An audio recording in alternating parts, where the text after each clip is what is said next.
भारत सरकार ने goods and service tax यानी कि जीएसटी के नियमों में एक महत्वपूर्ण बदलाव किया है, जो 1 अप्रैल 2025 से लागू होने जा रहा है। यह बदलाव इनपुट सर्विस डिस्ट्रीब्यूटर्स यानी कि आईएसडी सिस्टम से जुड़ा है, जिसका उद्देश्य राज्यों के बीच टैक्स रेवेन्यू का सही और पारदर्शी वितरण सुनिश्चित करना है। इस सिस्टम के तहत राज्य सरकारें उन शेयर्ड सर्विसेज पर उचित मात्रा में टैक्स वसूल सकेंगी जो किसी एक स्थान पर उपलब्ध कराई जाती है, लेकिन कई राज्यों में ऑपरेट करने वाले व्यवसायों द्वारा इस्तेमाल की जाती है। नमस्कार, मैं हूं विजय और आप देख रहे हैं यूबी न्यूज। आज की रिपोर्ट में हम बात करेंगे कि यह नया सिस्टम कैसे काम करेगा, इसके तहत क्या नियम लागू किए गए हैं और व्यवसायों पर इसका क्या असर पड़ेगा। खास बात यह है कि हमने पहले ही इस विषय पर आपको विस्तार से जानकारी दी थी कि जीएसटी नियमों में बदलाव होने जा रहा है। अब इस मामले में एक नया अपडेट आया है जो इस सिस्टम को पूरी तरह से अनिवार्य बनाने से जुड़ा है। 2024 के फाइनेंस एक्ट के तहत सीजीएसटी एक्ट में संशोधन किया गया है, जिसे आईएसडी मैकेनिज्म को कानूनी रूप से अनिवार्य बना दिया गया है। पहले बिजनेस करने वालों को 2 विकल्प मिलते थे, आईएसडी मैकेनिज्म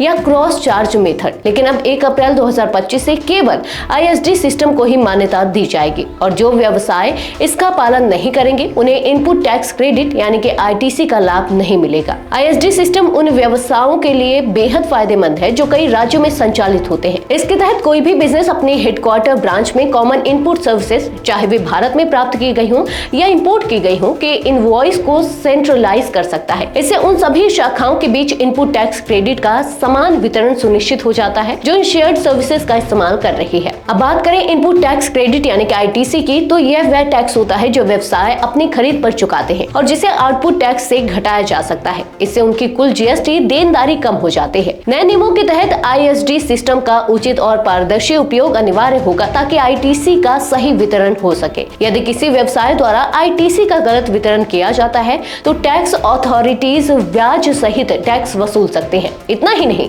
अनियमित वितरण पर आईटीसी की राशि या 10,000 रुपए में से जो अधिक हो उतना जुर्माना भी लगेगा। इस बदलाव को लेकर एक्सपर्ट्स का मानना है कि जीएसटी सिस्टम को और अधिक व्यवस्थित करने की दिशा में यह एक बड़ा कदम है। इससे राज्यों के बीच टैक्स रेवेन्यू का सही बंटवारा होगा और व्यवसायों को अपनी टैक्स देनदारियों को बेहतर तरीके से प्रबंधित करने में आसानी होगी। सरकार का मानना है कि इससे टैक्स चोरी रोकने और सिस्टम में पारदर्शिता बढ़ाने में मदद मिलेगी। इससे पहले व्यवसायों को अपने दूसरे जीएसटी रजिस्ट्रेशंस में कॉमन आईटीसी को आवंटित करने के लिए 2 विकल्प मिलते थे, लेकिन अब केवल आईएसडी सिस्टम ही मान्य होगा। यदि कोई व्यवसाय इस नियम का पालन नहीं करता है तो उसे आईटीसी का लाभ नहीं मिलेगा और टैक्स अथॉरिटीज द्वारा कार्रवाई की जा सकती है। जीएसटी को और प्रभावी बनाने की दिशा में यह बदलाव बहुत अहम माना जा रहा है। इस सिस्टम के लागू होने के बाद व्यवसायों को अपने जीएसटी क्रेडिट का सही तरीके से प्रबंधन करना होगा ताकि वे किसी भी कानूनी जटिलता से बच सके। सरकार ने यह कदम इसलिए उठाया है ताकि टैक्स कलेक्शन में पारदर्शिता बनी रहे और व्यवसायों के लिए यह प्रक्रिया अधिक सुगम और स्पष्ट हो। तो यह थी हमारी आज की खास रिपोर्ट। आपको ये कैसी लगी, अपने विचार हमसे साझा करें। इस वीडियो को लाइक और शेयर करें, साथ ही चैनल को सब्सक्राइब करें। यूबी न्यूज आपके लिए लाता रहेगा देश विदेश से जुड़ी ऐसी ही तमाम खबरें। तब तक के लिए धन्यवाद।